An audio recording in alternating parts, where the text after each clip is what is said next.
Ladies and gentlemen, the following segment of the podcast is presented exclusively by Hillsdale College, now in its 175th year. Hillsdale is a truly independent institution where learning is prized and intellectual enthusiasm is valued. Thank you for listening, and my sincere appreciation to Hillsdale for their sponsorship. He's here. He's here. Now, broadcasting from the underground command post, deep in the bowels of a hidden bunker, somewhere under the brick and steel of a nondescript building, we've once again made contact with our leader, Mark Levin.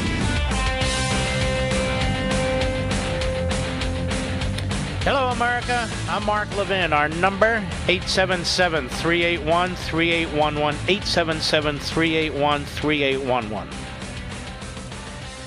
You know, every day and night here we prepare very heavily for this program. Numerous scores of articles. Examination of history, philosophy. Scanning for audio. We work very hard at this, morning, noon, and night. I'm writing Mr. Producer 2, 3, 4, 6 in the morning, late at night. And I've been struggling here, trying to figure out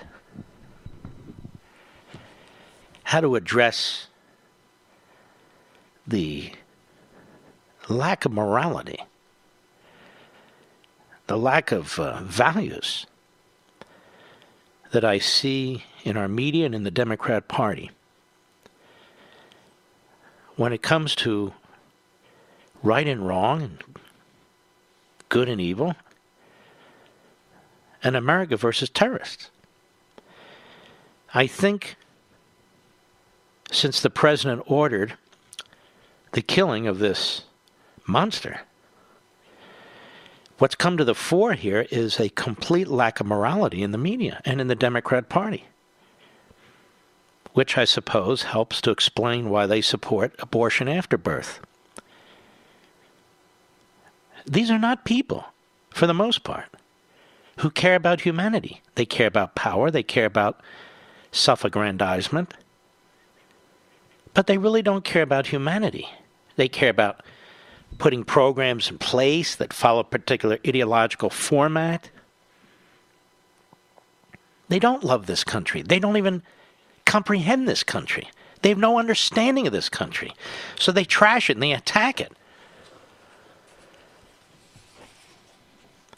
Now, I hope wherever you are, whether you're in your car, around the dinner table, still at the office, wherever,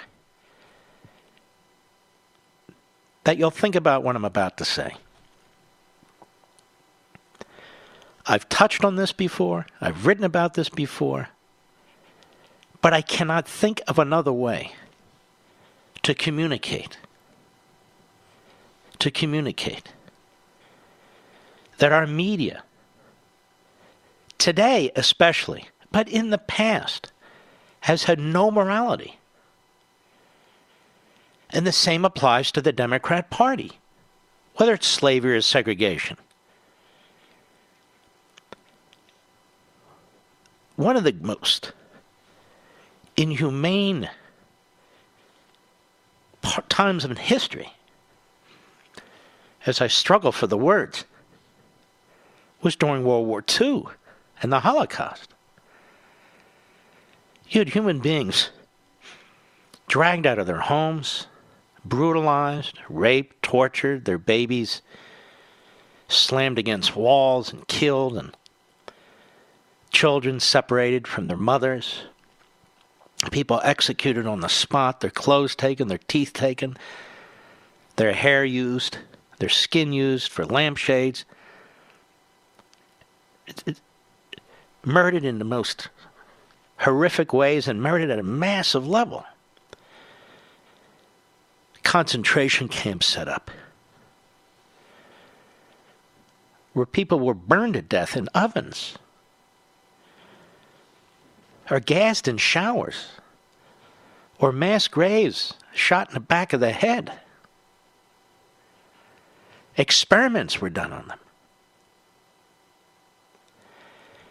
And while all this was going on, while the Holocaust was taking place in real time. It was covered up by the New York Times. It was covered up by the Washington Post. It was covered up back then by the mass media. And the most celebrated Democrat to ever be president, Franklin Roosevelt, wanted it covered up. This is the party, this is the media that we're dealing with today. That has absolutely, truly, no soul, no heart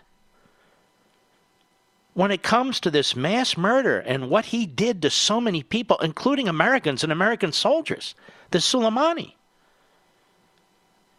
That they are attacking the President of the United States, who's a hero. Who's a hero. The mass media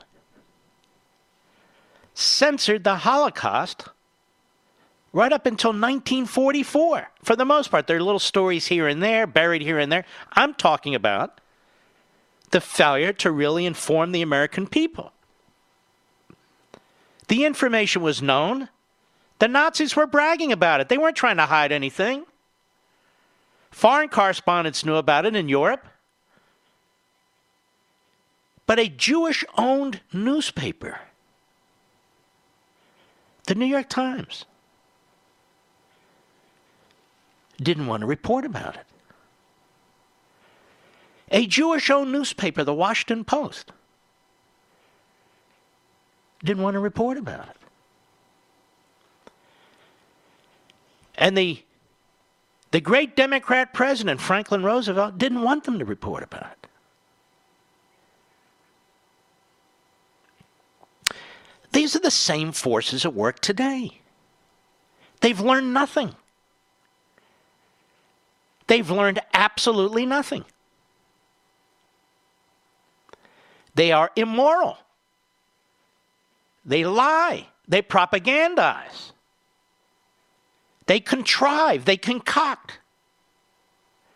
They push their agenda.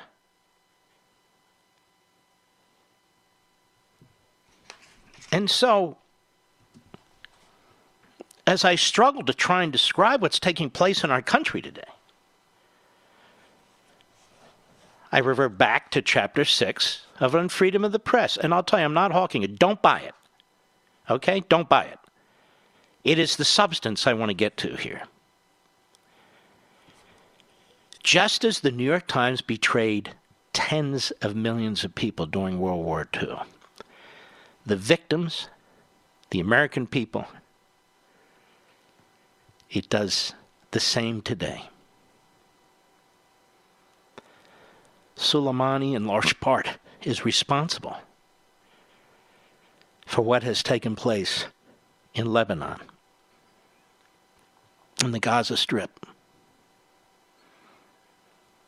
in Iraq, in Syria, in Yemen. He has killed more Muslims, except for Xi in China. It's a close match, than any human being on the face of the earth. And yet Omar and Tlaib attacked the President of the United States. That shows you how much they care. Nancy Pelosi is pushing a resolution to limit the power of the President of the United States to deal with this genocidal regime, rather than a resolution uniting the two parties, uniting the country behind our nation's military. We have Rand Paul and his ilk, the Blame America First crowd, which is basically stealing platitudes from Bernie Sanders and his ilk. They want you to believe that the only choice is appeasement and ostracization or all-out war. And we know that's a lie. His old man, Ron Paul, the newsletters he put out were a disgrace. Many of them were anti-Semitic. No, I'm not saying Rand Paul is. I never have. It's not my point. They bring their ideologies to foreign policy. Foreign policy is not about ideology.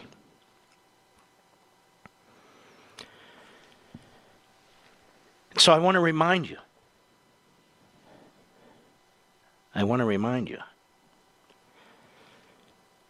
That during the Holocaust, the New York Times gave aid and comfort to the Nazis by helping to cover up the atrocities, by silencing the screams of millions. The Washington Post did the same thing. I challenge any reporter, any editor, to call into this program right now for either of these newspapers to discuss this issue. They monitor this show, but they're cowards. Any of them. Any of them. But the New York Times has done more than that. Before the Holocaust, and I've talked about this, I've written about this, but we've got to pull these facts together. 1932. Stalin could not get the peasants in Ukraine to voluntarily give up their farms, give up their land, and join these communes, which, by the way, starved all the Soviet people, but nonetheless, they resisted. He began to execute them, the Ukrainian farmers and peasants. But he couldn't execute them fast enough. Too many of them. And they were resisting. So he decided to wipe them out en masse. So he cut off every potential exit or entry into Ukraine. And he starved them to death. In an 18-month period, estimates of anywhere from 6, 7, 8, 10 million Ukrainians starved to death. Solzhenitsyn, the great Solzhenitsyn, spent a lot of his life in a Soviet gulag. Talked about how they could hear the screams of the Ukrainians trying to break into the gulag in order to get something to eat. But they were shot.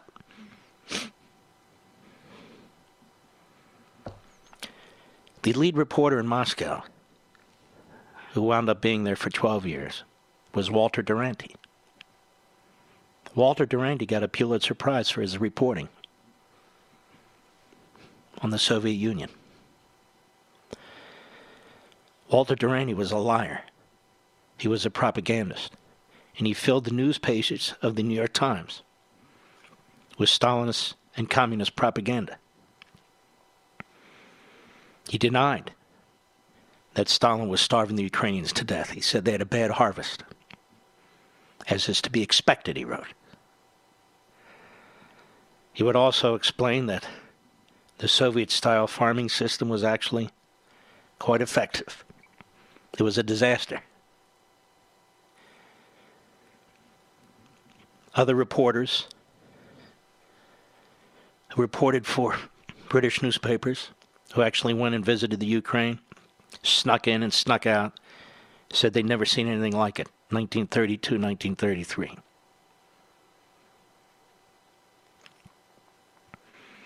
And they said Duranty is a liar. The management at the New York Times had to know that Duranty was a liar. But they kept him there, and they accept the Pulitzer Prize. The New York Times. This history is known,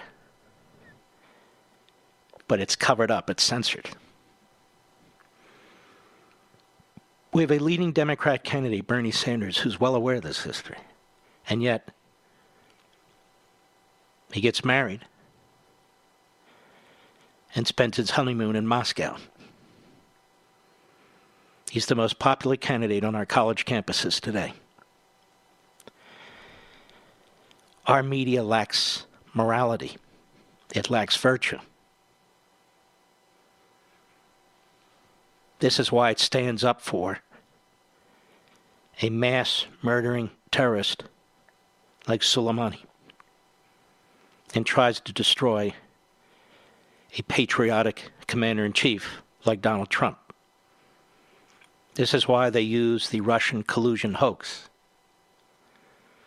to try and successfully launch a coup against a constitutional elected president. This is why they back a Nancy Pelosi and a Chuck Schumer and the rest in an unconstitutional impeachment by a rogue, rather small majority in the House,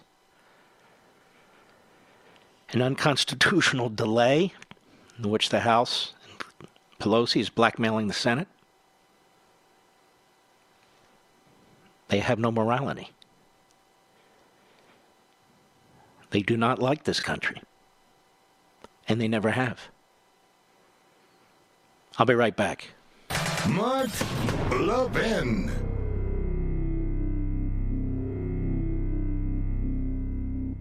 As the new year begins, Hillsdale College thanks you for your loyalty to freedom. Since 1844, Hillsdale has held fast to its mission to provide the kind of education essential to preserving free government. And for decades, the college has extended its educational mission on behalf of liberty through a variety of outreach programs. Perhaps you receive Imprimis for free every month, or have taken one of Hillsdale's excellent free online courses, or have attended one of Hillsdale's free regional events. You know of Hillsdale's refusal to take even 1 penny of government money. Now, this independence allows the college to focus on its core purposes, learning, character, faith, and freedom, without government interference. So during this season of blessings, Hillsdale thanks you for your partnership in extending its mission to the rest of the country. Happy New Year from Hillsdale College. And to learn more, visit levinforhillsdale.com. That's Levin for Hillsdale.com.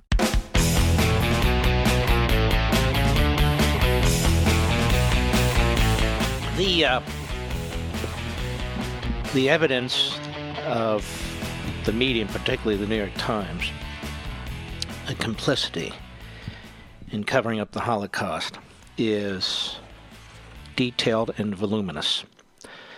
You can read Chapter 6 of Unfreedom of the Press if you would like a synopsis, but a very important synopsis, or you can go directly to several books that have been written on the subject. In 1984, Dr. David Wyman, he wrote a book called The Abandonment of the Jews.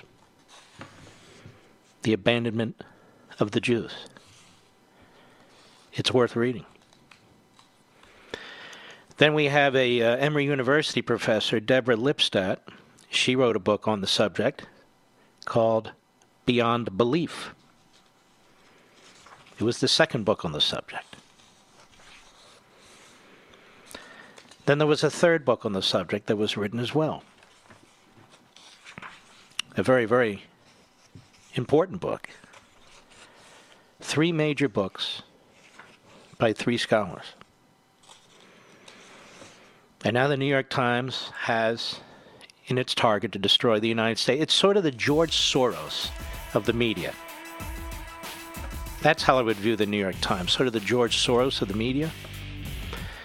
And today it had a multi-page spread on the poor Iranian regime and the nasty, nasty Donald Trump. Just appalling, sickening.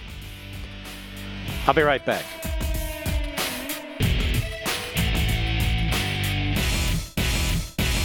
You hear me talk about Hillsdale College a lot, about its rigorous classical liberal arts curriculum, about its exceptionally bright and patriotic students. 175 years ago, Hillsdale College was founded with a mission defined by 4 enduring purposes: learning, character, faith, and freedom. While many institutions have lost their way, Hillsdale College maintains an unwavering commitment to learning, character, faith, and freedom. I've also talked about the great Dr. Larry Arnn, the president of Hillsdale College. He's one of the finest Americans I've ever known. And he explains that these 4 purposes, learning, character, faith, and freedom, remain inseparable in the activity of education at Hillsdale College. He says, learning is difficult and takes more than talent. It takes hard work, which requires character. Freedom is essential for learning, but it is fragile and constantly under threat, so its principles must be studied by all for the sake of its defense. At Hillsdale, faith and learning are integrated toward God because He is the first authority. Folks, if you've ever wondered why I love Hillsdale College, now you know. Visit hillsdale.edu. That's hillsdale.edu for more information. Hillsdale College, pursuing truth and defending liberty since 1844. Remember, that's hillsdale.edu, hillsdale.edu.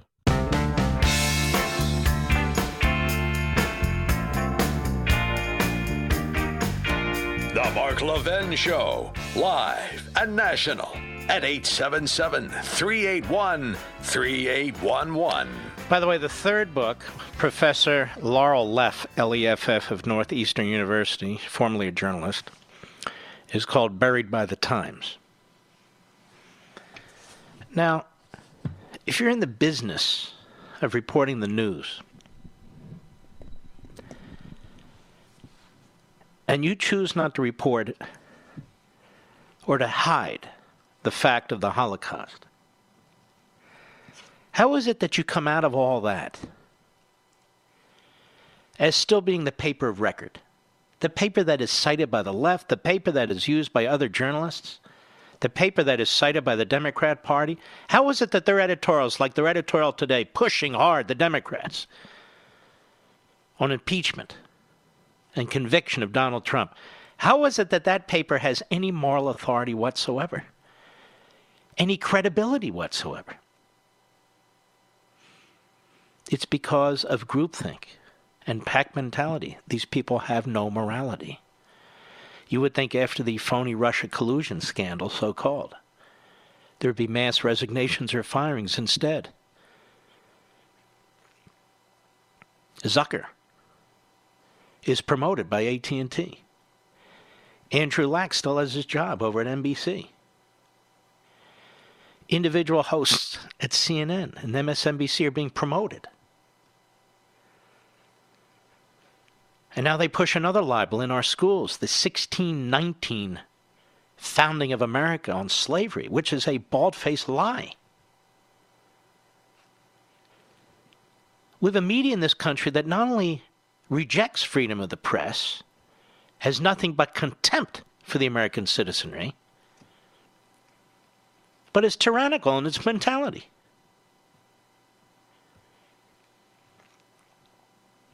Now, I've taken them on in the most comprehensive way of any radio host, or quite frankly, conservative in America, apart from some groups like our buddy Brent Bozell and his organization, Inaccuracy in Media, but I'm talking about as a single individual. I've dug into their history because history matters. This is who they are today. Now we're getting initial reports that Iran is firing missiles into Iraq in a location where American troops are housed.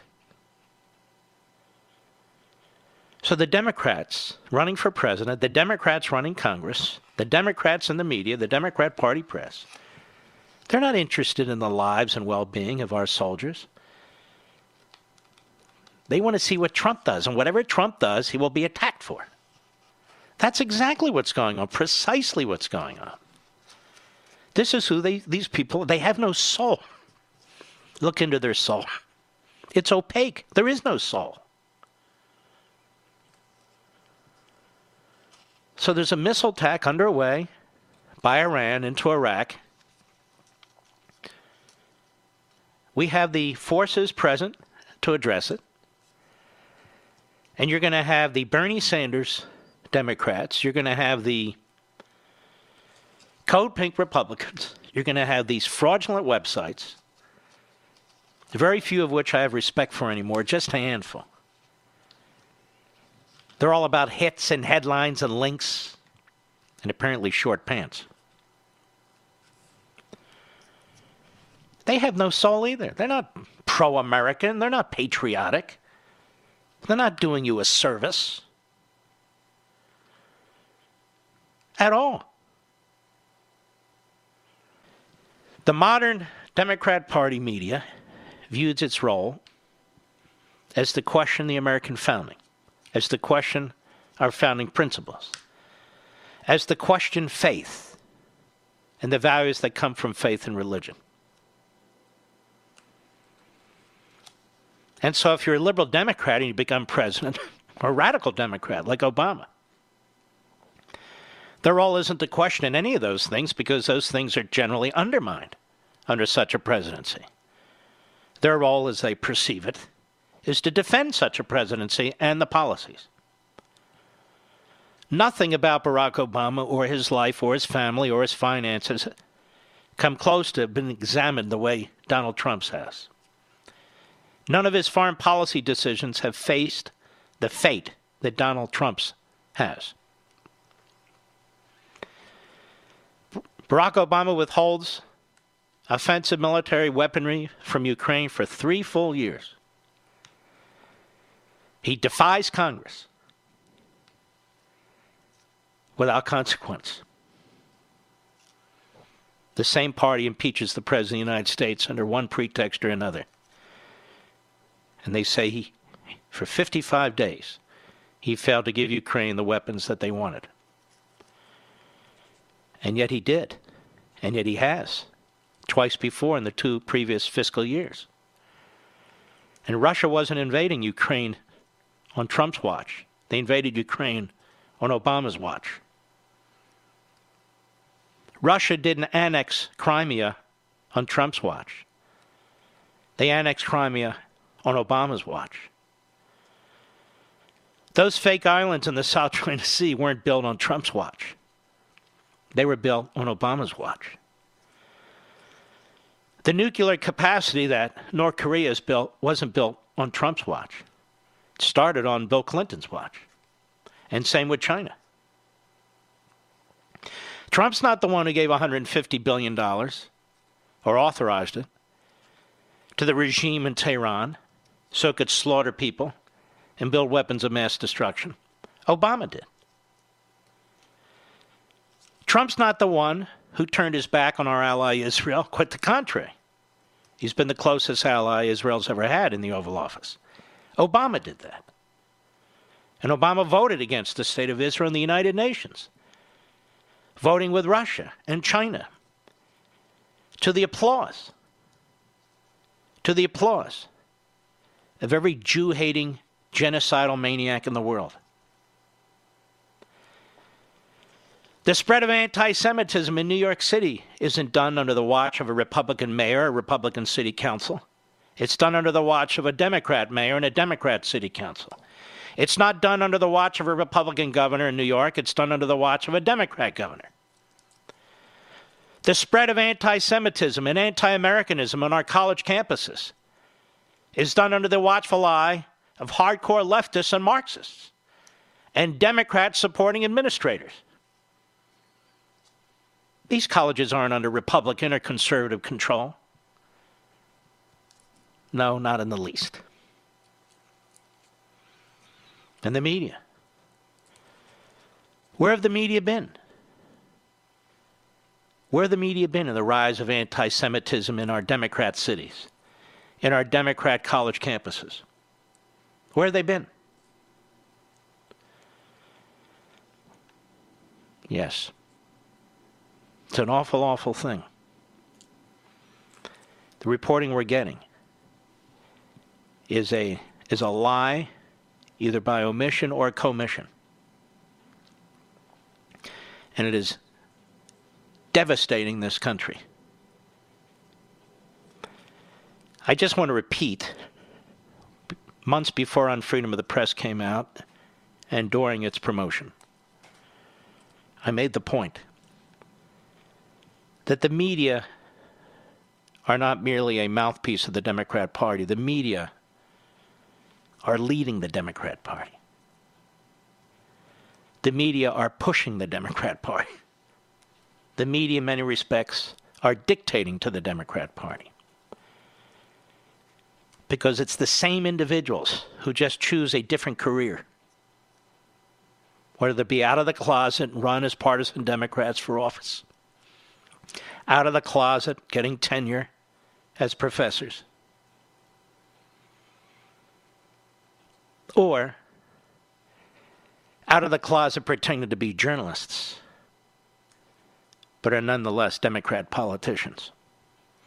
The incestuous relationship that goes on between media figures and politicians, media figures who've served in government and then go into journalism. Some can pull it off, most cannot. Look at every network. Heavily populated with Democrats. Democrats who have family members as politicians, Democrats who've been politicians. Look at your main shows. Meet the Press, your main Sunday show. Chuck Todd. Chuck Todd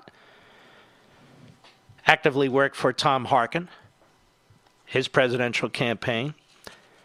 Chuck Todd's family, his wife, is a hardcore left-wing Democrat who's active as a consultant. Look at Stephanopoulos. Thoroughly involved in the Clinton campaign, the Clinton administration. I'm surprised he hasn't been drawn into the Me Too movement, given his role as the captain of the war room, attacking people like Paula Jones and others. These are two of the big Sunday shows. Look at the cable channels. Jake Tapper. Jake Tapper knows what he is. Jake Tapper was a press secretary to a left-wing congresswoman outside of Philadelphia, Margolis. Jake Tapper was communications official for Handgun Control Inc. He knows what he is. He knows who he is. So do we. You look at Cuomo. Cuomo comes out of a left-wing Democrat family. His father, his brother. He knows what he is. We all know what he is. Then there are others. Nicole Wallace, Steve Schmidt, Joe Scarborough, and a handful of others. These are Republican malcontents who've now left the party because they say the party left them. They think they're Reagan. They're not. They're paid an enormous amount of money to be liberal Democrats. That's who they are, and that's who the media pick. Here we are, faced with an enemy in Iran, quite frankly, an enemy in China. And what side does the Democrat Party media take? And the Democrat Party? Side of the enemy. And I can promise you, sadly, that whether it's North Korea or China, whether it's Russia or Iran, whether it's ISIS or Al-Qaeda or the Taliban, they desperately want the Democrats to win the presidency, to take the House and take the Senate. The Democrat Party, for so long, has been a force of evil in this country, with a few decades that are exceptions. If you're willing to overlook slavery and segregation, it's a hell of a party. For the media, if you're willing to overlook Stalin's genocide against the Ukrainians and Hitler's Holocaust, the New York Times, the Washington Post, and the rest are hell of damn good newspapers. I'll be right back. Mark Levin.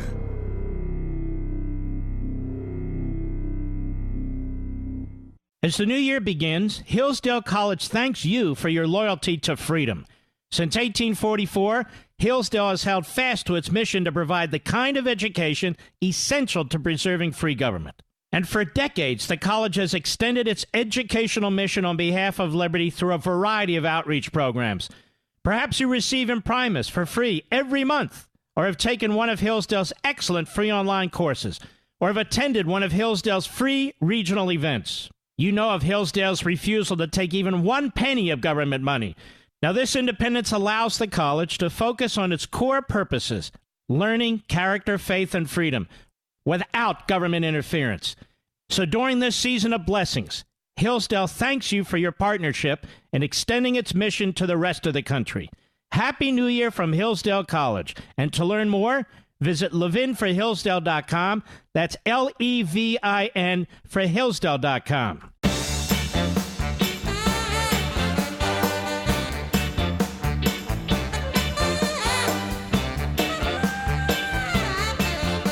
So Iran is firing missiles from Iran into Iraq. The report is tens of missiles.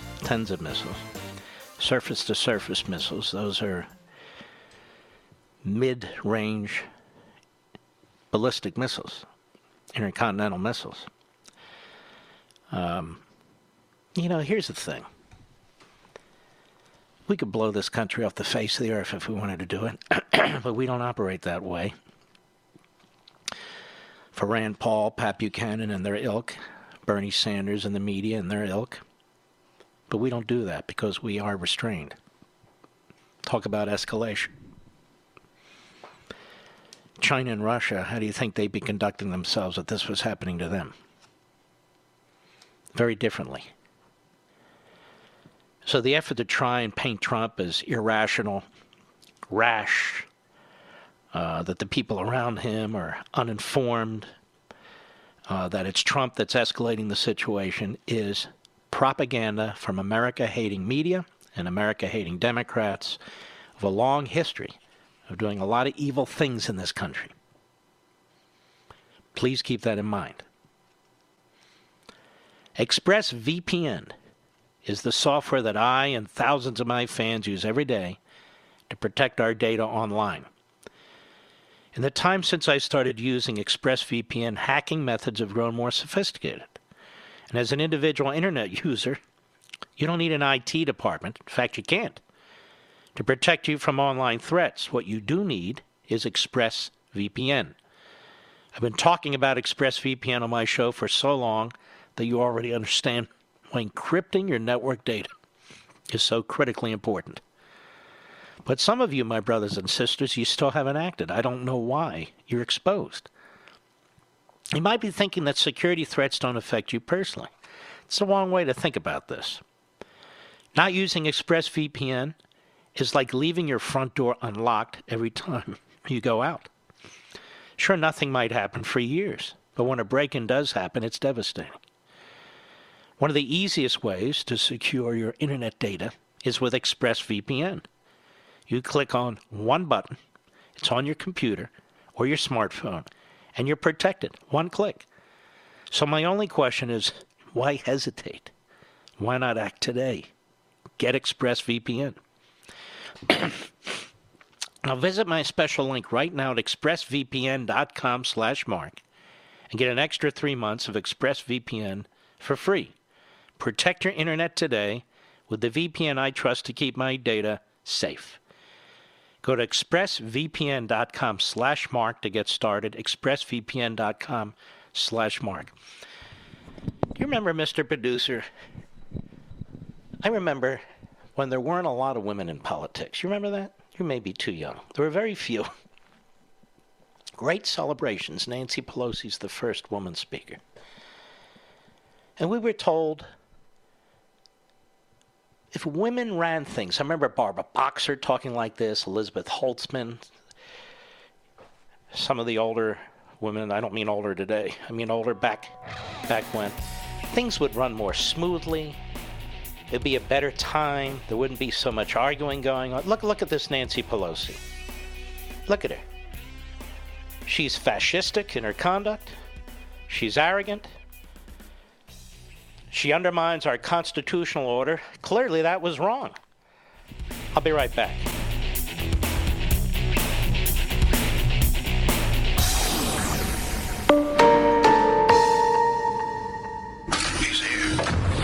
He's here. Now, broadcasting from the underground command post, deep in the bowels of a hidden bunker, somewhere under the brick and steel of a nondescript building, we've once again made contact with our leader, Mark Levin. Hello, everybody. Mark Levin here. Our number, 877-381-3811, 877-381-3811. We are monitoring the firing of tens of missiles, that's how it's reported, at an air base or air bases in Iraq from Iran. Cable TV is very excited about this. They figure they'll get higher ratings now. So, there is a question, Mr. Producer. there is a question whether the expansion of so-called news into some of these new areas have helped the country or hurt the country, because since it's mostly propaganda and pseudo-events. One day we'll get into that when I'm free to do so. Joe Biden was with Orrin Hatch on ABC's This Week in August 4, 1996. 23 and a half years ago. August 4, 1996. Senator Biden, Senator Orrin Hatch. Listen to this. Cut 10, go. Do you believe that Iran is behind this, Senator? Well, I don't know, but the fact is, it looks like there's. It looks like there's. You want to know what they do? It's an act of war. I'll give you the last word. Stop. So you hear the crosstalk. Iran attacked U.S. service barracks in Bahrain. And you heard Biden in the background said it's an act of war if they do it. Now let's start from the top again. Cut 10, go. Do you believe that Iran is behind this, Senator? Well, I don't know, but the fact is, it looks like there's. It looks like there's. You want to know what they do? It's an act of war. I'll give you the last word. And they yield their sovereignty if they do. Wiretaps won't change that. An act of war. It's an act of war. So the United States does what? It could take whatever action it deems appropriate. Did you hear that? Of course, you heard Sam Donaldson being the knucklehead that he is. But Biden said it's an act of war. They yield their sovereignty if they are. It's an act of war. The United States could take whatever action it deems appropriate. Joe Biden today says the opposite. Because Joe Biden stands for nothing. He's a chameleon. He's a chameleon. Mitch McConnell at a press conference today about the raid on Osama bin Laden and how he was informed about it. Or was he? Cut 8, go. The other day, I noticed some of the Gang of Eight complaining about not having prior notice of the strike. Let me remind everybody, I've been in the Gang of Eight during the Obama years. When Osama bin Laden was taken out, I was not told in advance. I was called by the vice president afterwards. My reaction to it was, congratulations, you did the right thing. And as Joe Lieberman pointed out in the Wall Street Journal yesterday, where's the applause?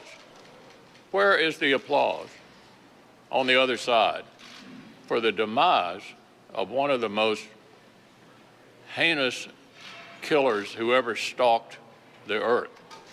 This guy was the worst of the worst. Where is the bipartisan applause for eliminating this threat? It's not going to happen because the Democrat Party now has lurched hard left. It is Bernie Sanders' Moscow Party. The media, it's caught up with the media. The New York Times was always sympathetic to Stalin and censored Hitler's mass elimination of the Jews. So when you look at history and you apply it to what's going on today, it's really not that surprising. And yet for those of us who love this country and have a heart and a soul, it is deplorable. So there you just heard what McConnell said. Have you seen this on any cable show, Mr. Producer? That's from C-SPAN. We got that from C-SPAN. So the Gang of Eight was not alerted when Osama bin Laden was taken out, and probably shouldn't have been alerted, because it could have been leaked. You go ahead and you take your action, and then you inform Congress. Joe Biden said in 1996, can you tell me where you found this? Is the Washington Free Beacon? Amazing.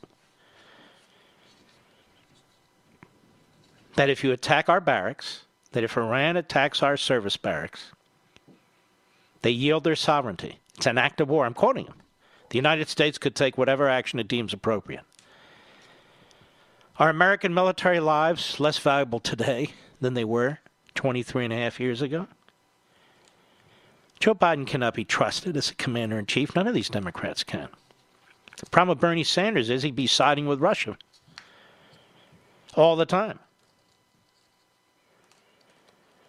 Now, I want you to listen to Bernie Sanders yesterday, speaking of the Red Devil.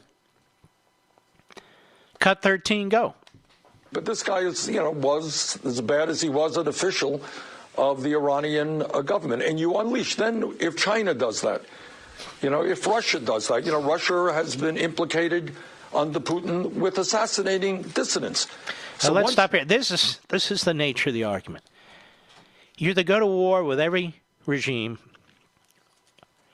or you don't do anything. Now, is that what presidents do? You go to war with every regime or you don't take military action against any regime? This is what I mean about ideology has no place in foreign policy and national security. It's prudence. One of the reasons you don't attack China is they'll shoot some nuclear missiles into our cities. One of the reasons you don't attack Russia is the same reason. Iran can be treated in a different way. It's a different factual situation. Now, Bernie Sanders knows this, but he doesn't care. He's an ideologue. He knows Marxism doesn't work. He doesn't care. He's an ideologue. So now we should assassinate Putin or people around Putin? People around Xi? And if we're not willing to go that far, then we couldn't take out this Islamo-Nazi involved in attacking our embassy? This is the kind of idiocy you get. And you hear this sort of stuff from the Code Pink Republicans as well. Cut 14, go. You called it an assassination. Michael Bloomberg, fellow presidential candidate, said that was, quote, an outrageous thing to say. I wanted to give you the opportunity to respond. And I'll tell you why it's an outrageous thing to say before we hear from Bernie the Red. This Islamo-Nazi was an unlawful enemy combatant under international law. It means the rules of law, the laws that apply to the war do not apply to him. He was also on the battlefield. He was also involved in endless, provable examples of terrorism. It's not an assassination. The correspondent for Fox, when he started reporting on this, said repeatedly it was an assassination. I noticed today he stopped saying that. I guess he is self-corrected. Because even technically, it's not an assassination when you kill an enemy combatant on the battlefield. So let's stop playing that game. But if you hate America, if you want to put things in the worst light, you want to create a narrative, then you keep saying it's an assassination. And so that's what Bernie Sanders does. Go ahead. You called it an assassination. Michael Bloomberg, fellow presidential candidate, said that was, quote, an outrageous thing to say. I wanted to give you the opportunity to respond to that. No, I think it was an assassination. I think it was in violation of international law. Okay, it's not an assassination. It's not a violation of international law. He's an unlawful enemy combatant. It doesn't matter. None of it matters to Bernie Sanders. Bernie Sanders hates this country. He hates our economic system. He hates the private sector. He hates law enforcement. He hates the military. And he wants to fundamentally transform and fundamentally destroy this country and everything it stands for. And so do many of the members at the leadership level of the Democrat Party. That's why I say the Democrat Party today hates America. Go ahead. He was a bad news guy, but he was a ranking official of the Iranian So was government. Himmler. So was Hess. So was Goebbels. Ranking officials. What does that have to do with anything? What does that have to do with anything? But listen to this montage, this media freakout over Soleimani's death. Hat-tip newsbusters. Cut 15, go. Here we are in the assassination business again. Do you think that the assassination, as you put it, of General Soleimani was against international law? Is there a new deviancy in the American culture that we now support murder, killing of political leaders? Millions of Iranians mourn the death of Qasem Soleimani today. A stunning show of solidarity. The supreme leader of Iran weeping and praying over a coffin draped in the Iraqi flag. He was such a legendary figure, raised not only in terms of what he actually did, but mythologically. Suggesting the world is a safer place this morning, you would be hard-pressed to find people in this region who buy this. To assassinate him, do they think that's going to make us safer? One reckless act by the American president. Did the president make a major mistake? Do you believe there was an imminent threat from Iran? Do we have reason to trust what this administration says? Prove it. Donald Trump still has no idea how much this is going to dial up conflict in the Middle East. Did he just make a decision to keep himself alive politically that put us and our families at mortal risk? Our troops will be put in danger because of the vanity of Donald Trump. This is a massive escalation. An irreversible path to all-out war with Iran. Blood will be spilled, American blood, because of it. This is what happens when you have a president who proudly goes with his gut, leaving the government scrambling to retrofit with no clear policy objectives. Unbelievable. Unbelievable. These are media personalities. Do they sound that way to you? They sound like reporters to you? Many of them are former Democrats. Many of them are Democrats and leftists who never served, but families have served in government. Others have never served in government, but they're nonetheless leftists. MSNBC and CNN, tell me, where is a single, if you're going to play the politics, there ought to be at least some diversity, where are the conservative hosts on CNN and MSNBC? There aren't any. Not one.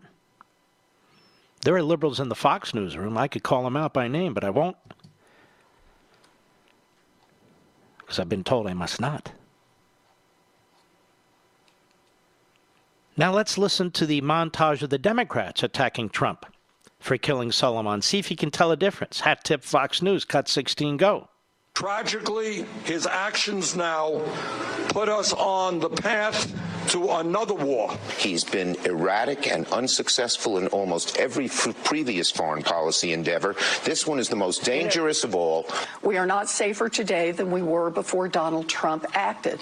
We seem to have accomplished what Soleimani was trying to do but couldn't. So in death, he's actually accomplished his goal. Picking out a bad guy is not a good idea unless you are ready for what comes next. This is and was an enormous escalation.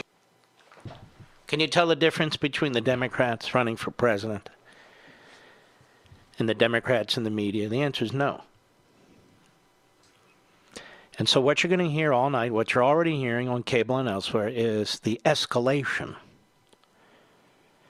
caused by the killing of Soleimani. The escalation.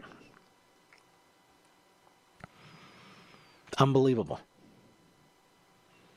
Unbelievable that our enemy gets this kind of American press and support from the Democrat Party.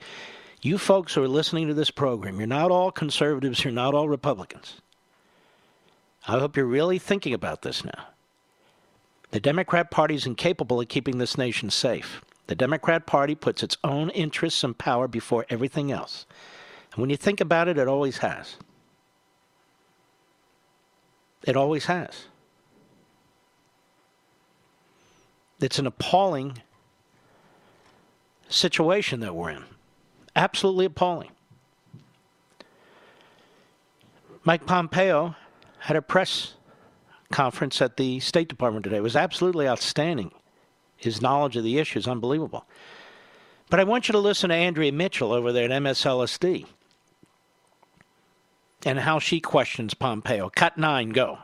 Defense Secretary Esper has made it clear that he would not follow an order to hit a cultural site, which would be a war crime. I'm wondering whether you would also push back in your advice. Now, let's stop this. So hitting a cultural site in Iran would be a war crime. Did you hear that, Mr. Producer? Would this be the same media and the same Democrats who want to pull down our statues? Would this be the same media in the same Democrat Party that wants to censor our books and attack the American culture, the good, the bad, and the ugly. Isn't this what the debate's been about? We have this Governor Northam now. All of a sudden, he's a leftist. He's figured out how to stay in office and get the support of the editorial page of the New York Times. He wants to pull down the Robert E. Lee statue in the Virginia Capitol. Of course, that's not a war crime, is it? That is a great act. So destroying American culture, I'm not saying support Robert E. Lee. It's part of American culture. Societies have cultures, and they're not all good. Everything's not perfect. Human beings aren't perfect. But you don't start knocking down statues, do you? No, only in America you do, but definitely not in Iran. No. Don't hit cultural sites in Iran. You can destroy the American culture, not the Iranian. Go ahead. In your role. You're not really wondering, Andrea. You're not really wondering.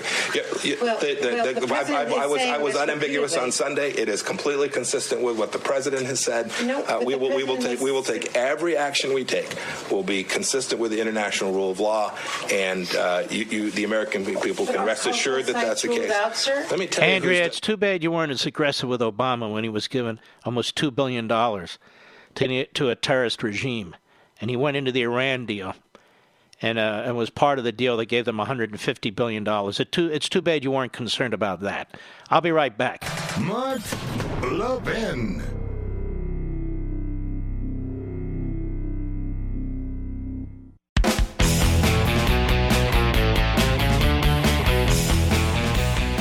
So, ladies and gentlemen, the Democrats on TV tonight, both as hosts and guests, need evidence that the threat from Iran was actually imminent before we killed the Islamo-Nazi. Imminent. They've been attacking us for 40 years. They've been having their way for 40 years. What are they talking about? They want ICBMs with nuclear warheads. This is mind-boggling. What evidence do they want?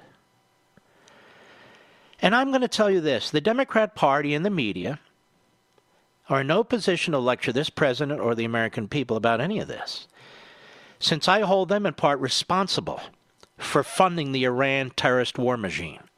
The Democrat Party, the Obama administration, with the support, if not the prodding, of the media, are responsible for helping to fund the Iranian terrorist war regime. I'll be right back.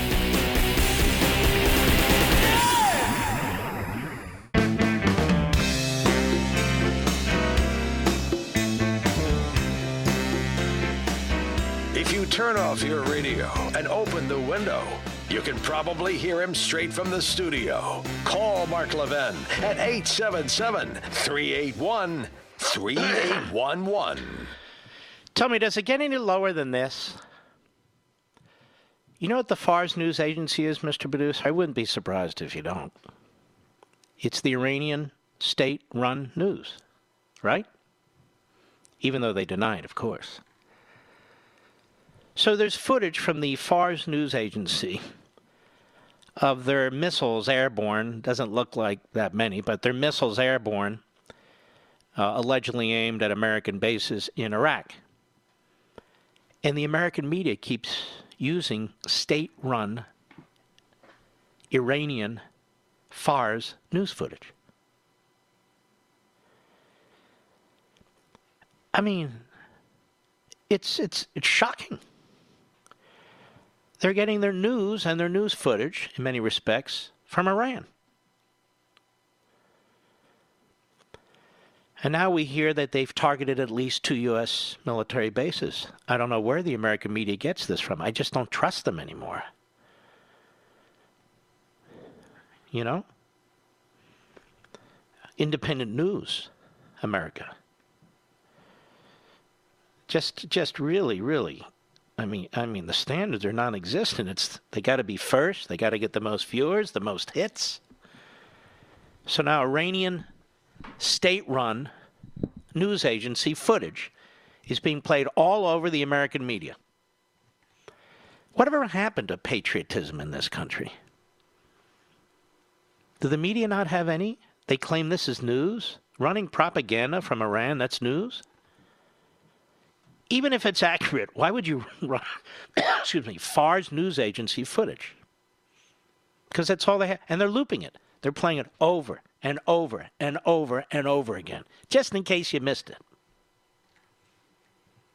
Just in case you missed it. Shocking. Or is it? It's a new year. Many of us have a list of resolutions we hope to achieve. Maybe it's losing some weight or getting some sleep. Maybe it's to add more money to your budget. If that's the case, and you're a homeowner, I know just the people to help. American Financing. They're salary-based mortgage consultants. They don't operate off commissions. They get a salary. They can help lower your interest rate or access cash to pay off high-interest debt, potentially saving you thousands of dollars or more a month. That's right, $1,000 or more a month. Only takes a 10-minute conversation to get started. Never any upfront or hidden fees. There's no pressure. No obligation either. At American Financing, they work for you. Creating a custom loan with incredible terms and fast closings. With rates so low right now, you should really take advantage of them. You may even be able to postpone 2 mortgage payments. 888-900-1828. That's their number. 888-900-1828. 888-900-1828. Or you can go online to AmericanFinancing.net. American Financing, NMLS 182334, www.nmlsconsumeraccess.org. So, are you seeing what I'm seeing, Mr. Producer? Mr. Call Screener? The same video for the last 20 or 30 minutes? Over and over and over. You would think 1,000 missiles have been fired, wouldn't you? And now Iran's Revolutionary Guards confirms firing rockets at U.S. facilities in Iraq. We already know that. U.S. intelligence knows it too. Now here's the thing. The American media and the American Democrats, they're sitting on the edge of their chairs, not because Iran has fired surface-to-surface missiles at American bases in Iraq, because they want to know what Trump's going to do. And if Trump's reaction is going to be, quote-unquote, proportional, or is Trump going to escalate? They now use the word Trump's escalatory actions. Escalatory. So they're waiting. What will Trump do?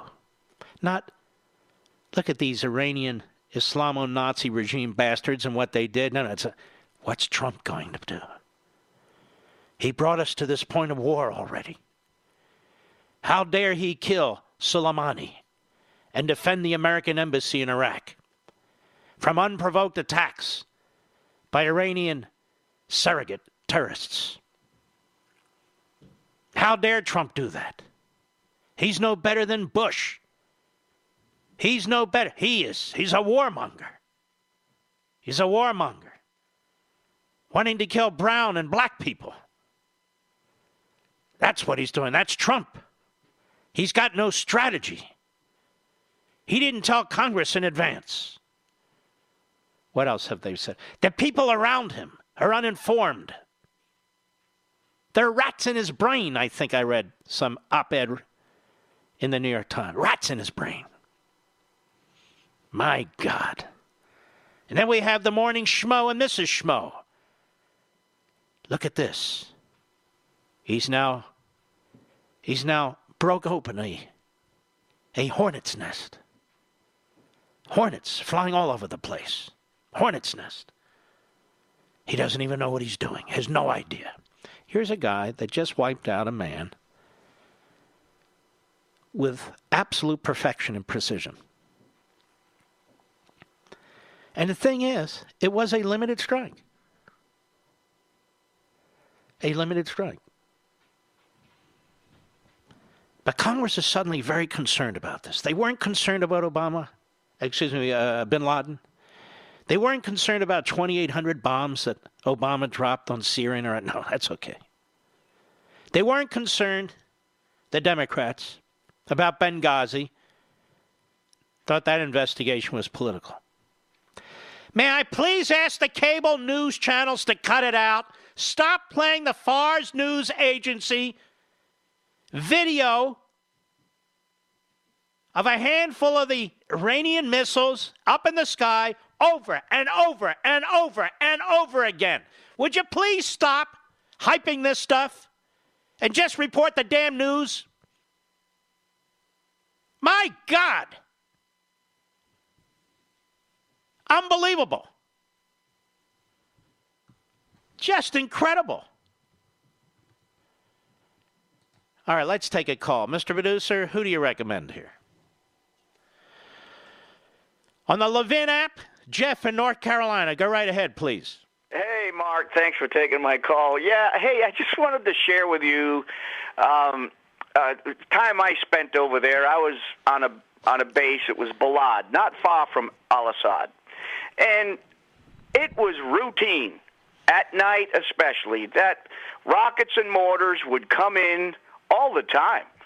I remember the first time it happened when I got there, and I dove into a bunker, me and another fella, and one seasoned guy come by, and he said, "What are you doing?" I said, "Well, there's rockets and mortars." And he said, "Yeah." He said, "They're going over our head. They're not going to hit us. Don't worry about it." So we got out, and after, as time goes on, you just get used to it, and it was routine. If it got really bad, I remember the first time the Apaches come flying over, and those guys that were outside the fence, well, whatever happened to them, I don't know, but they got busy. Swiss cheese, or maybe Iranian cheese. Yeah. And finally they put those, the phalanx systems in, and I would imagine they got them at Al-Assad. I'm sure this was back in 2006 when I left, and they put those phalanx systems in. We called them R2D2 units because that's what they let me look tell like. you something, sir, and thank you for your service. I appreciate it. Our media have no idea what's going on. They keep playing this FARS, the Iranian State TV video. They have no idea what's going on these bases. They don't really have a presence anywhere. They're reporting from New York and Washington most of the time, or maybe they'll have a correspondent in Baghdad or Jordan or Tel Aviv or Jerusalem. They really, right now, have no idea. So they're waiting for governments to tell them what's going on. The Iranian government, the American government. And, of course, as they play this video and as they speak of confirmation from the Iranian government, they never question the Iranian government's information. They only question America's information. Have you noticed that? Yeah. Well, what's going on is Iran has to respond, and they're responding right now. They're throwing a temper tantrum. They're responding, but I think the leadership is in Iran with their fingers crossed, hoping to God they don't kill anybody, because then they're going to be, they're going to have a problem. And the Democrats in America already are preparing their press releases, aren't they, sir? Oh, absolutely. And the first sentence starts with attacking Donald Trump, doesn't it? No matter what happens now, no matter what he does or doesn't do, it's about Donald Trump. Their press releases will be about Donald Trump. And, of course, just as they wrap their unconstitutional impeachment in the Constitution, they'll wrap their concern for the American military in what is not their concern for the American military. To this at all, it's routine. It's nothing. I would not respond to this at all. All right. Well, we don't have all the facts, actually, and if it's not routine, I think they're going to get slammed. If it's routine, it's routine. Thank you for your service, my friend. Much appreciated. We'll be right back. Mark Levin.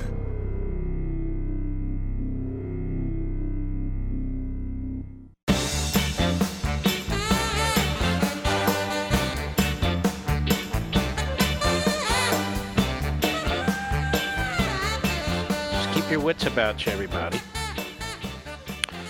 because if you let the media go nuts, you'll go nuts with the media.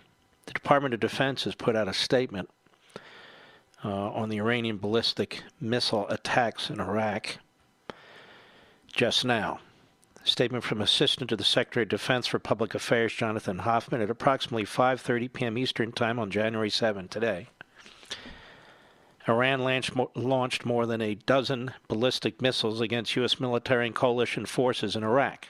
It's clear that these missiles were launched from Iran and targeted at least 2 Iraqi military bases hosting U.S. military and coalition personnel at Al-Assad and Erbil. We're working on initial battle damage assessments.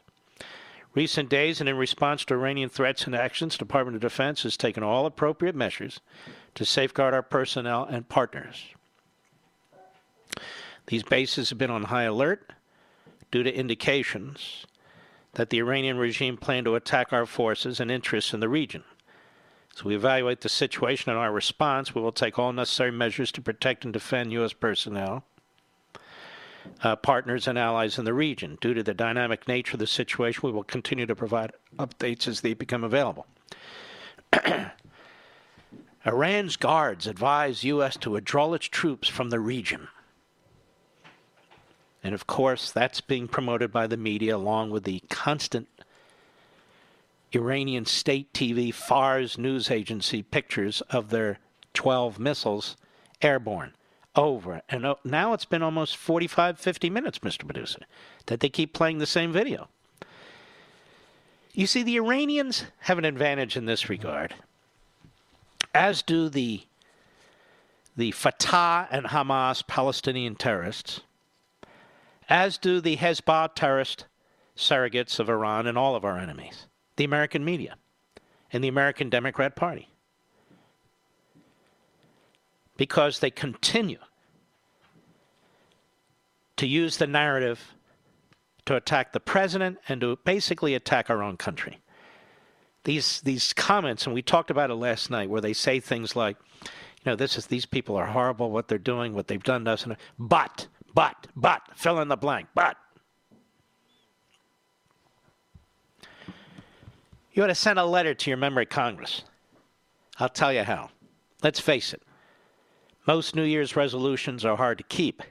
Get more exercise, save more money. I have a resolution that's easy to keep. Stop wasting time going to the post office and use Stamps.com instead. With Stamps.com, you can do anything you do at the post office right from your computer. Plus, Stamps.com gives you something you can't get at the post office. Big discounts on postage. Folks, this is very important. I don't know why people go to the post office anymore.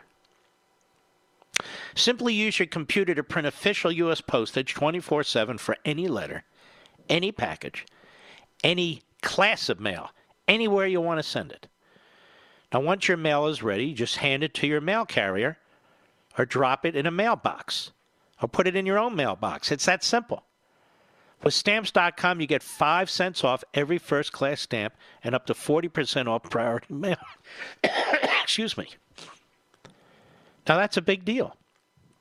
So give yourself a resolution you can actually keep this year. Stop going to the post office. Instead, go to Stamps.com. No risk. And with my promo code, it's a good one, BUNKER. You get a special offer that includes a 4-week trial plus free postage and a digital scale. Let me repeat that. Use my promo code BUNKER, B-U-N-K-E-R. Get a special offer that includes a 4-week trial plus free postage and a digital scale. No long-term commitments or contracts. Just go to Stamps.com, click on the microphone at the top of the homepage, type in the word BUNKER. That's Stamps.com, promo code BUNKER. Stamps.com, promo code BUNKER. Mr. Producer, you know how to do this. Never go to the post office again. Now, if you're a Democrat, remember the media, what would you do? Now that Iran shot at least a dozen missiles at 2 U.S. military bases in Iraq, what would you do? Well, first of all, you'd be putting out a press release prepared to attack the president. Right? Look at this. Look what the president did. This is escalatory. The president's actions in defending our embassy were escalatory. Oh, shove it. Oh, no, they're escalatory. Oh, okay. And this we have to hear from Bernie the Red. a Marxist, pro-Moscow throwback. It's incredible. All right, Mr. Producer, who shall I speak to now, please? WBOB, the Bob, Don in Florida. How are you, sir? Good afternoon. Good evening, Mark. How are you? Hey, very well, thank you. The fact that they're firing their tens of missiles just tells us how relevant that this jerk was. I'm reading about Operation Vengeance, 1943, Solomon Islands. The United States shoots down Yamamoto, the Supreme Commander of the Japanese Navy, in revenge for Pearl Harbor. Here's the news article in one of the American papers. American intelligence breaks the Japanese code and death resulted for Admiral Yamamoto. Yamamoto was a man who boasted he would dictate peace in the White House.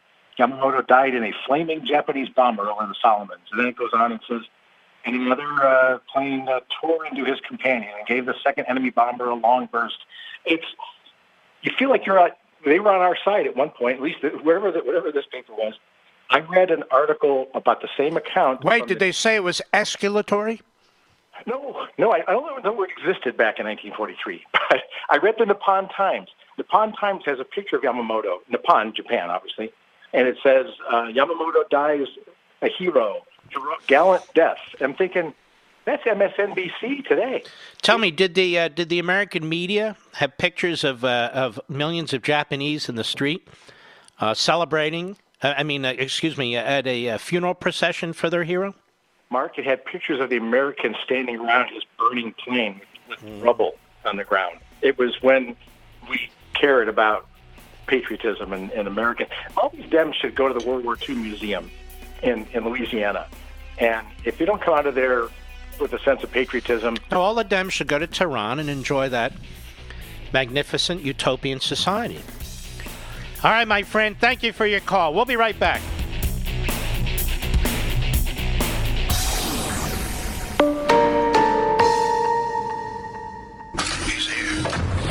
He's here.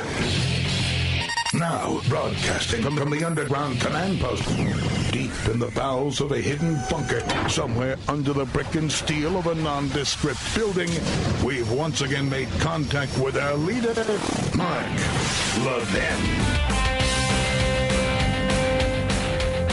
Hello, America. Mark Levin. Our number, 877-381-3811, 877-381-3811. How to explain? During the break, as I watched the different channels, they create a narrative, they create an atmosphere. The brink of war type atmosphere. Now, ladies and gentlemen, to be perfectly honest with you, the greatest threat America faces is Red China. That's the greatest threat we face. And lately there's been a lot of analyses by experts that indicate a head-to-head war with China be very tough. I'm just telling you, a head-to-head war with Iran would not be so tough if it is fought correctly. But that's not in the cards. That's not what this president is about. Remember, I talked about the Trump Doctrine. Trump's not sending 250,000 troops into the Middle East. No, if he has to, he would. And the enemy has to know that. But that's not what he's doing. That's not what he's done. That's not how they've positioned our forces. And so we get this sort of bizarre schizophrenia from our media and the Democrats, who on the one hand say they don't want escalatory activity. On the other hand, they seem to be rooting for an all-out war, don't they? It's really quite amazing. Now, we're almost an hour into the Fars news agency, which is Iranian state-run TV, putting out its video of these airborne missiles, of which there were no more than 12, according to the most current intelligence from the United States government.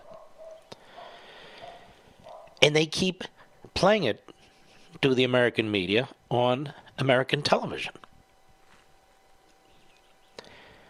in American media, they'll say, hey, look, we're just reporting the news. No, you're not reporting the news. You're regurgitating what's being given to you by the enemy.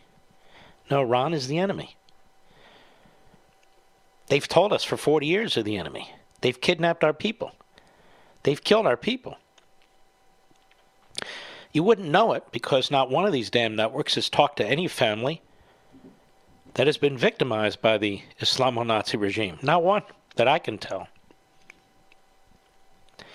So what we get are a lot of these hosts, commentators, guests, pounding their chests, going on and on about their theories and what their hopes are and are not.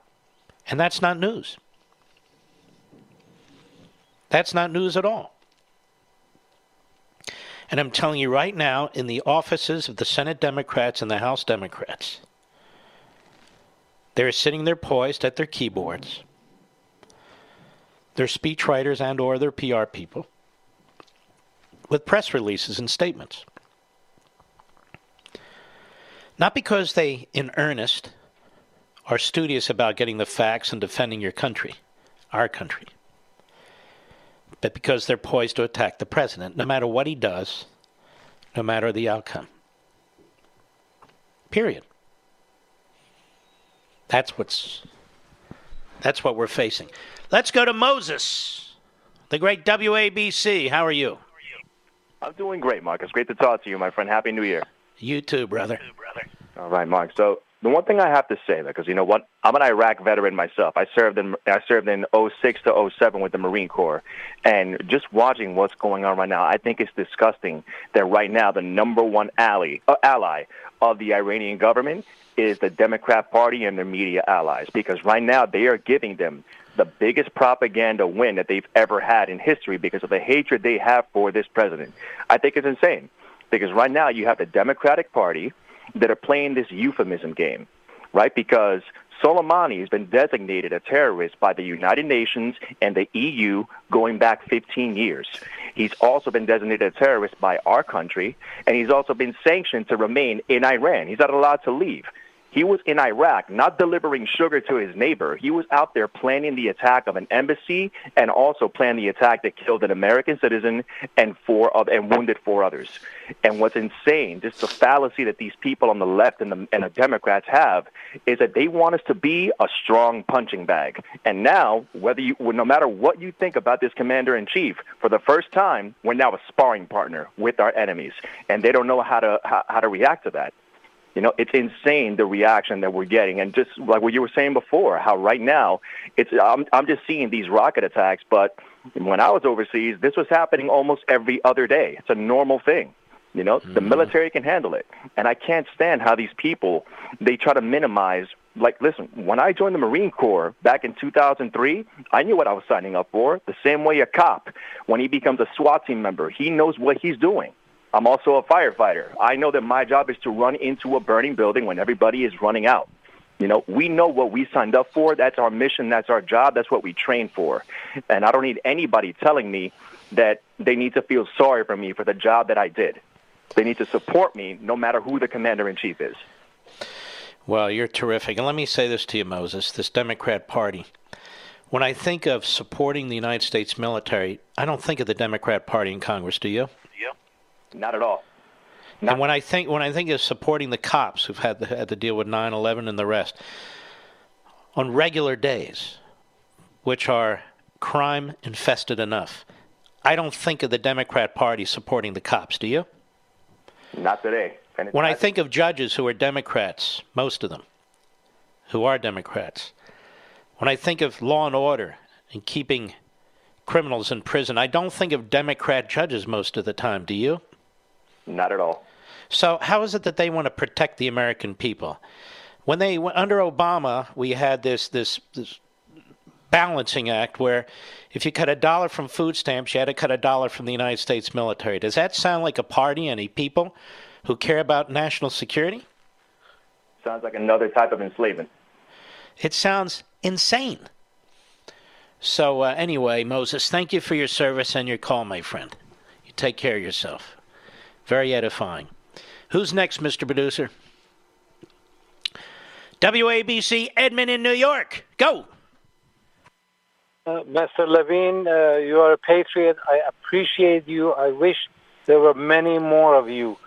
I'm an Iranian citizen, and I want to tell you that not all the Iranians are supporting this idiot. We appreciate President Trump and what he is doing. There are millions of Iranians that have been held hostage by the Iranian government. The ones that you see coming out in the funeral by the millions, these are all associated with the government. They're teachers, they work in the bank, they work in government agency. If they don't come out, they get fired or worse. So what you see is deceiving. Iranian people are not behind this government. This government is murderous and has killed so many Iranians, has jailed so many Iranians. I just want you to be clear about that. We stand behind President Trump, and we wish him luck. Well said, my friend, and thank you very, very much. Which reminds me, this past weekend, I was at a flea market. I go to those now and then.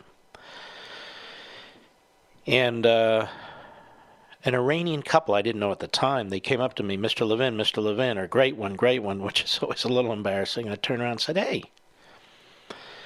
And they were selling at the flea market, as were a number of people. And they said, thank you. I said, thank me for what? He said, we are Jews and we are Iranians. And we fled to the United States because of this regime, and we would have lost our lives. And we want to thank you for speaking out against this regime. The Iranian people do not support this regime. And ladies and gentlemen, if the Iranian people did support this regime, why don't they have a vote? I don't mean one of those state-run votes, you understand. The Iranian people are being abused.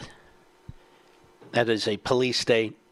In fact, on Twitter, there was a Washington Post reporter that retweeted an outrageous photo. They had a photo of the streets filled with 1 million or 2 million people at the Islamo-Nazis funeral procession, I guess it was.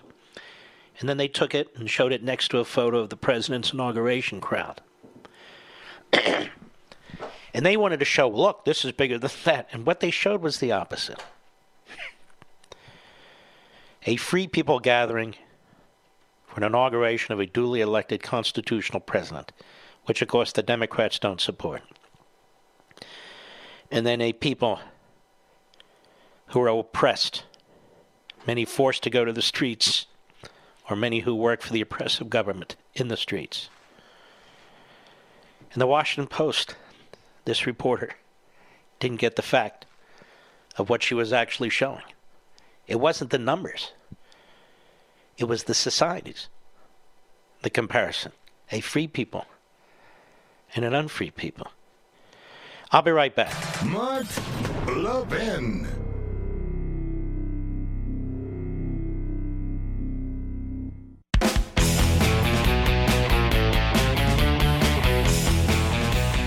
Ted Cruz is scheduled to be on the program at the bottom of the hour. He was scheduled for several days, and he will be here, I understand. And be a very, very interesting discussion. I see we have a conga line of guests on cable TV, Mr. Producer, who are trashing America and America's defense of America. It's shocking to me. It's shocking to me. Let us go to Rafael, Los Angeles, California, 8:70 a.m. The Answer, where we are live and national. Go. Hi, Mark. This is very interesting that you are doing fantastic job, and I appreciate it. But I am Jewish, that I fled from Iran, and I want you to do that. This regime was brought with Carter and England. And Carter was stupid enough to lose a good ally of United States. I agree with you.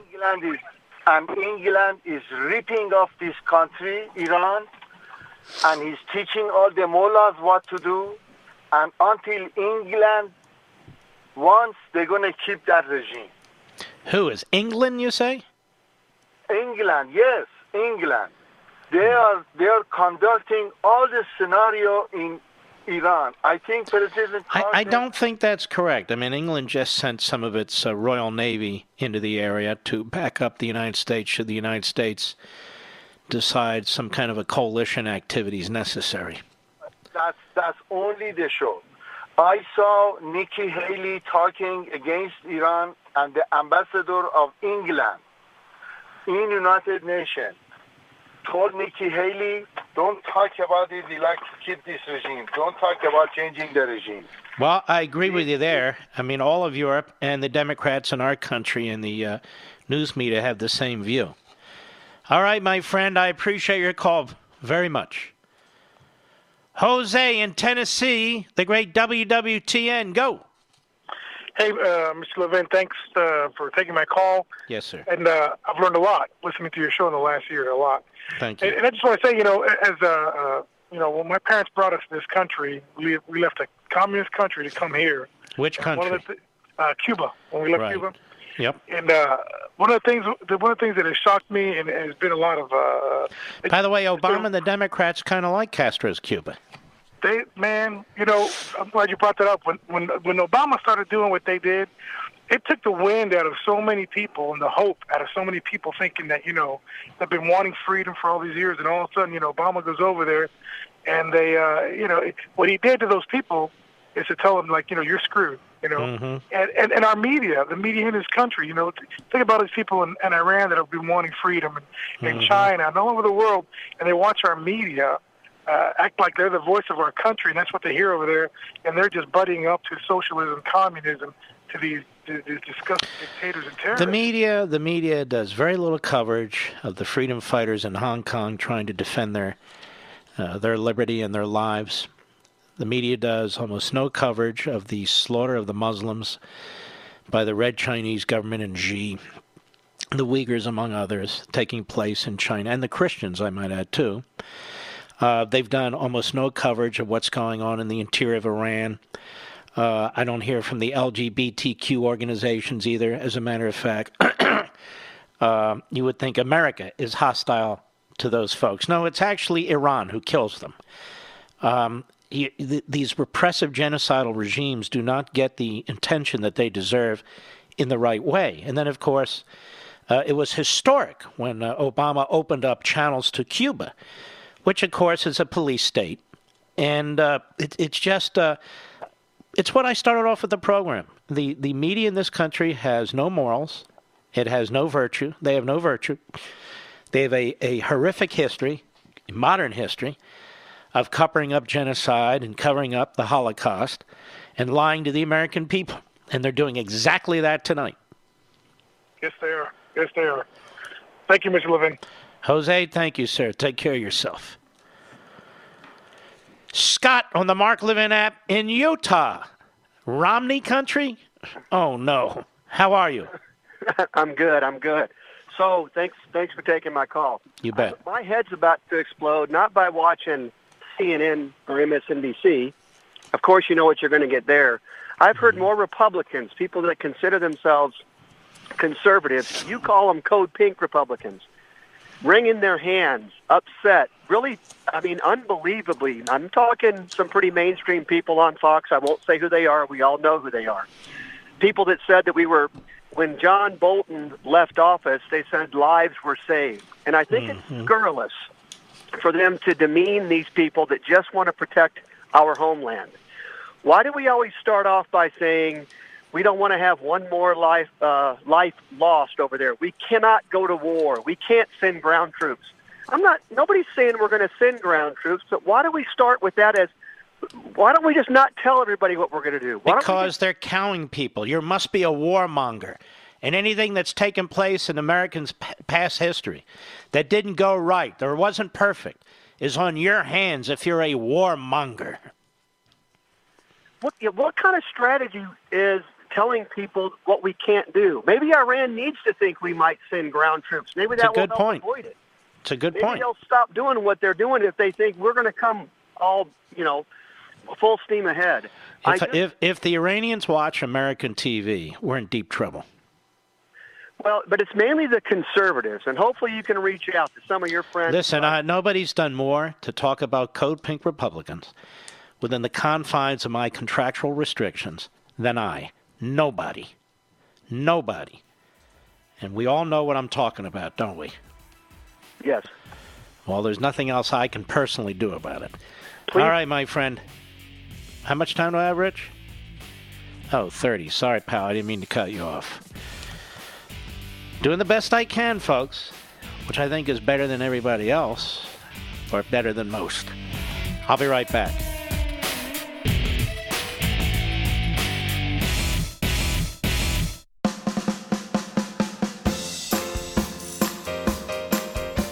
Yes, it's true that Mark Levin is the fastest growing radio show in America. The Mark Levin Show is on at 877-381-3811. Senator Ted Cruz, how are you, sir?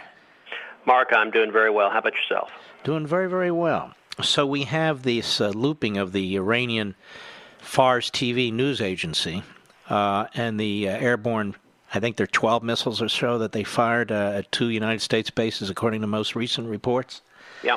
What is your attitude toward this? Well, listen, Iran is a very dangerous place. The most significant national security threat America faces is the threat of a nuclear Iran.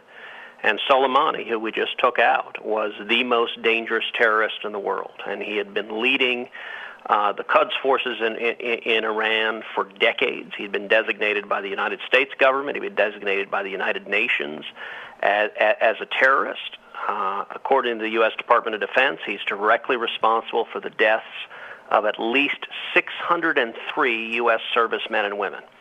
And so taking him out made America safer. Now we're seeing a response from Iran and a military response firing missiles, as I understand it from the early reporting, from Iranian territory directly into U.S. bases.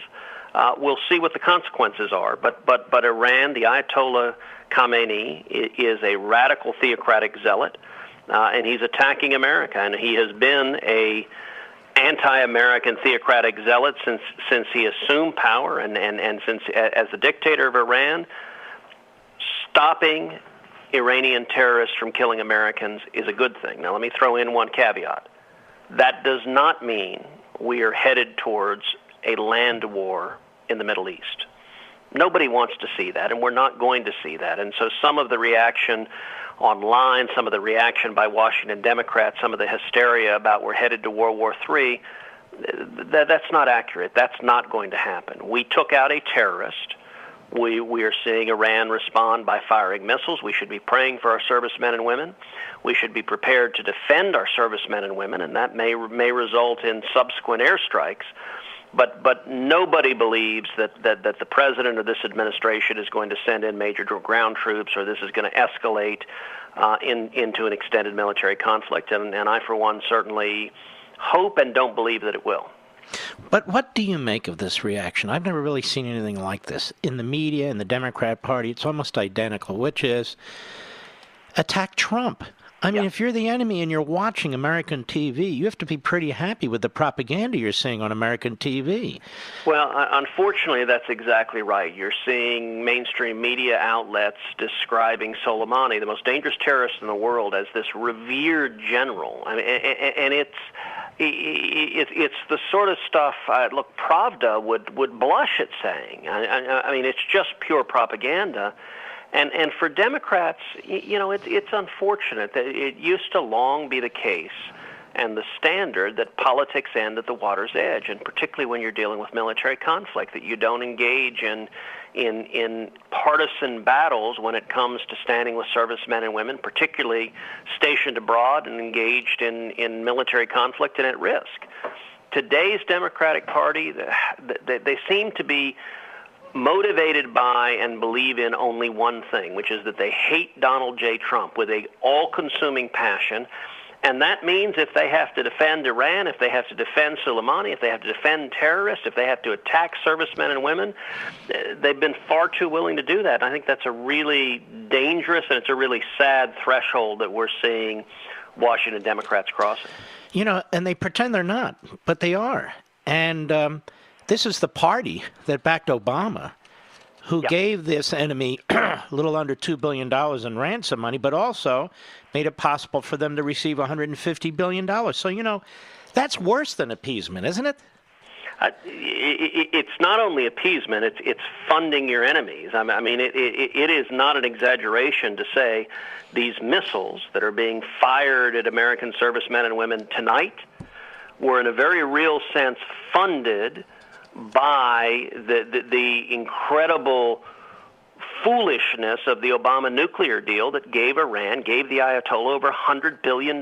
They literally flew $1.7 billion in cash and unmarked bills on pallets in planes in the dead of night.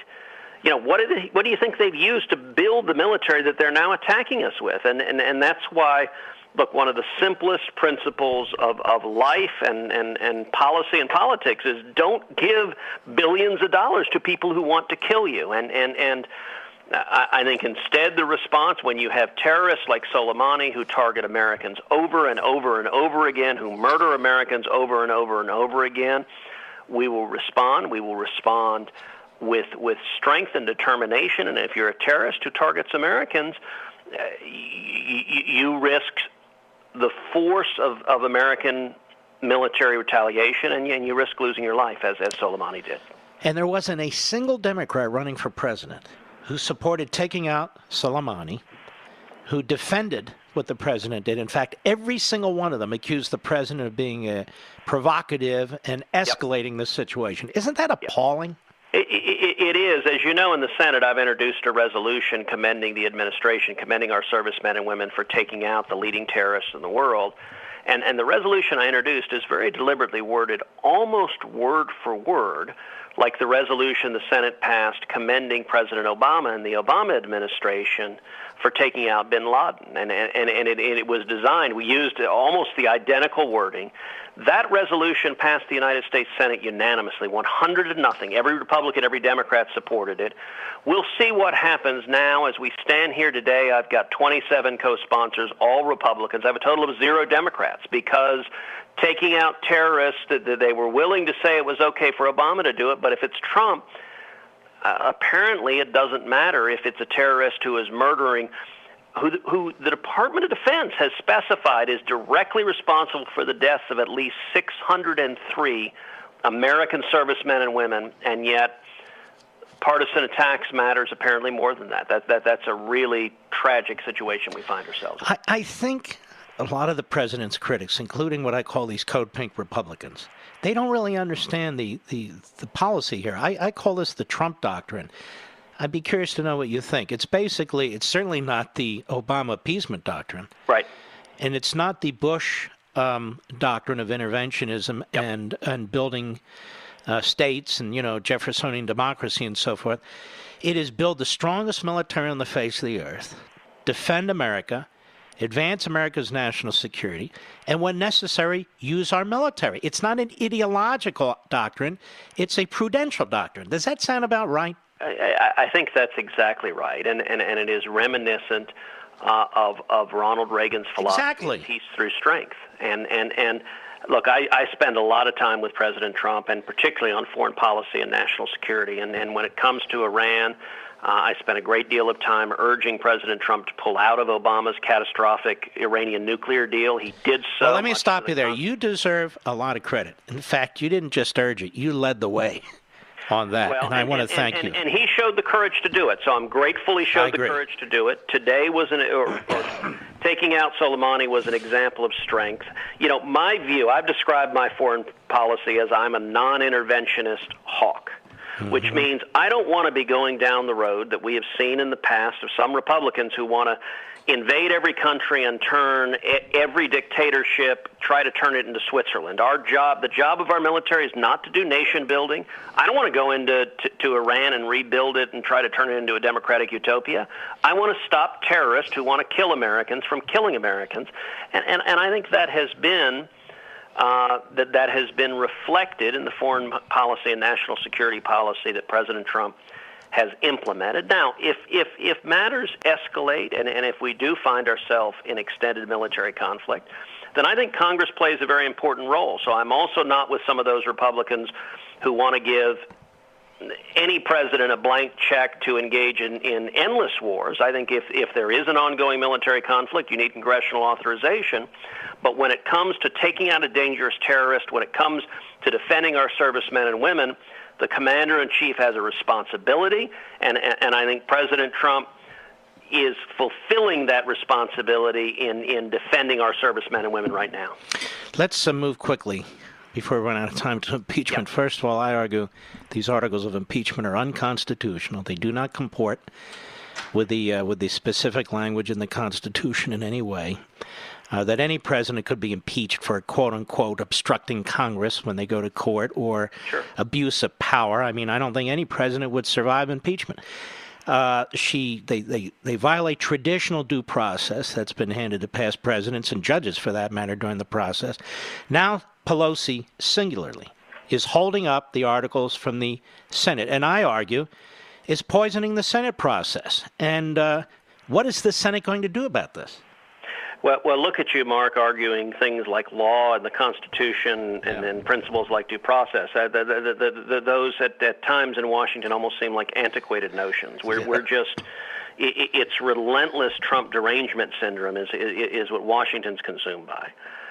Listen, you're exactly right. The House process, the impeachment process, was an utter charade. It was a one-sided partisan show trial. They didn't allow the White House to cross-examine witnesses. They didn't allow the minority to call witnesses. And even despite putting on a kangaroo court, they came up with two articles of impeachment that on their face are so profoundly deficient. They don't even allege any violation of criminal law whatsoever or any violation of federal law. They don't so much as allege the president had a speeding ticket. And it is unprecedented in the history of our nation for any president to be impeached without an allegation of criminal conduct. That's where the House Democrats are. And then to just sort of take it from the ridiculous to the absurd, they pass articles of impeachment that don't come remotely close to meeting the constitutional threshold of high crimes and misdemeanors, and now Pelosi doesn't want to send them over to the House. And there's a reason she doesn't want to send them over to the House. Ignore all the rhetoric she's spouting. The reason is simple. She knows that in any fair proceeding that respects due process, and if we have a Senate trial, there will be a fair proceeding that respects due process.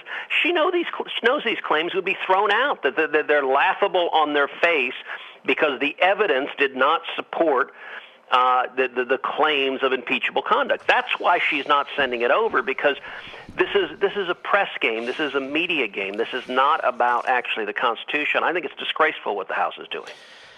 And my concern is now you can be impeached for almost anything. So they've created a precedent here, and if the Senate doesn't put its foot down and put its foot down quickly, this will be a precedent that survives.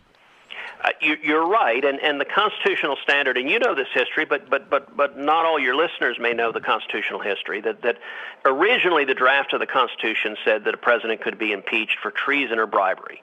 And at the Constitutional Convention, George Mason stood up. He said, look, treason or bribery is too narrow. There may be instances that are broader.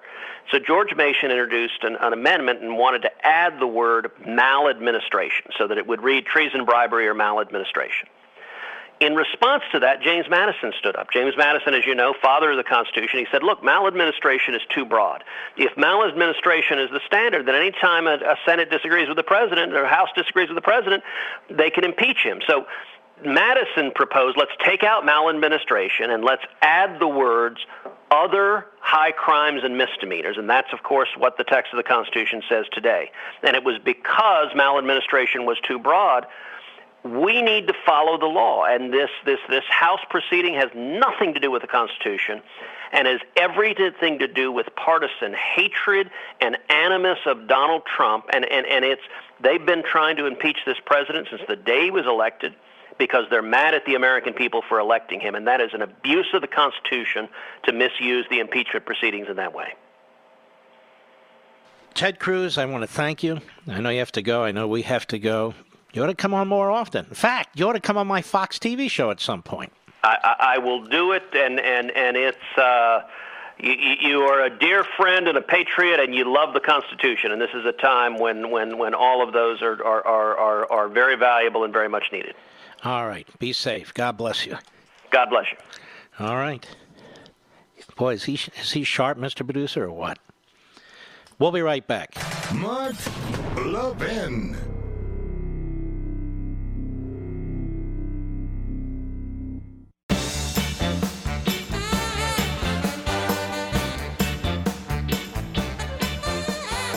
American dystopia, Mr. Producer. You might even call it Ameritopia, you know?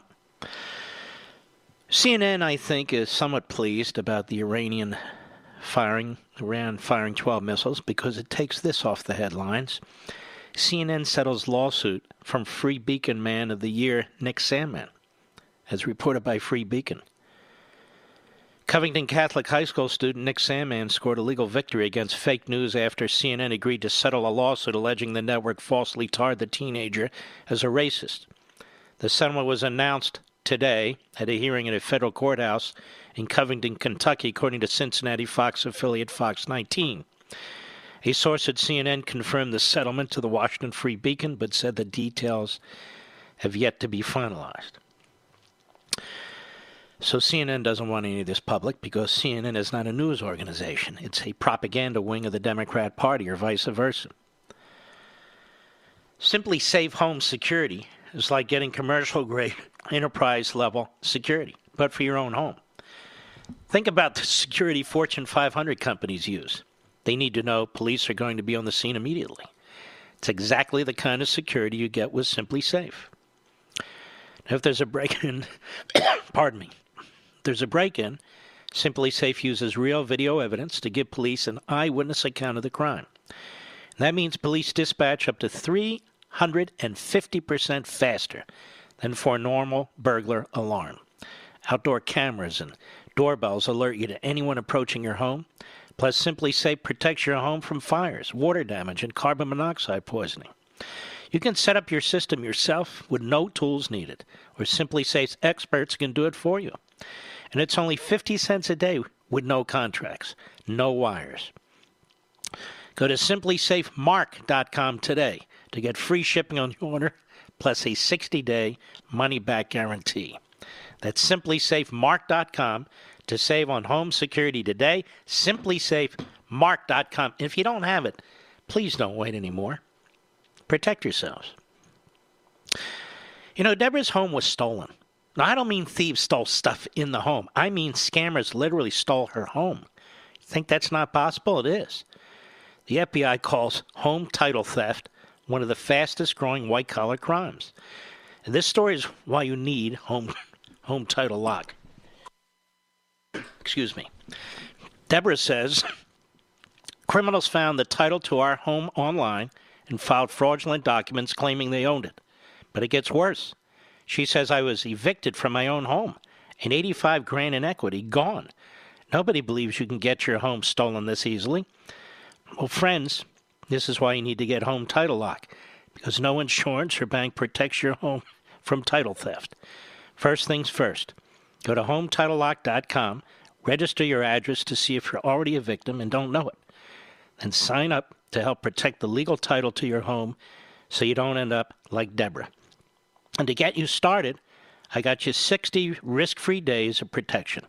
So go to HometitleLock.com, HometitleLock.com. That's HometitleLock.com. I want to sincerely apologize to you as I catch my breath reading the commercials. I'm sure it's not very pleasant to listen to, but trust me, it's not very pleasant to do it either. Mr. Producer, one quick call. Let's go. Anybody, go. Rosario, New Jersey, WABC, 30 seconds, go. Well, Mark, I just love you. I have bought your books. I follow your education, and I use it to be an activist of sorts because I call and I follow your words. And well, Rosario and Paula, I want to thank you very, very much. God bless you, my friend. I want to salute the United States military, all of our heroes. We, the American people, stand behind you, even if the Democrats and the media don't. And I'm quite serious about this. And I want to thank the Commander-in-Chief. We pray for you. We know you'll make the right decisions. Hang strong. I'll see you tomorrow.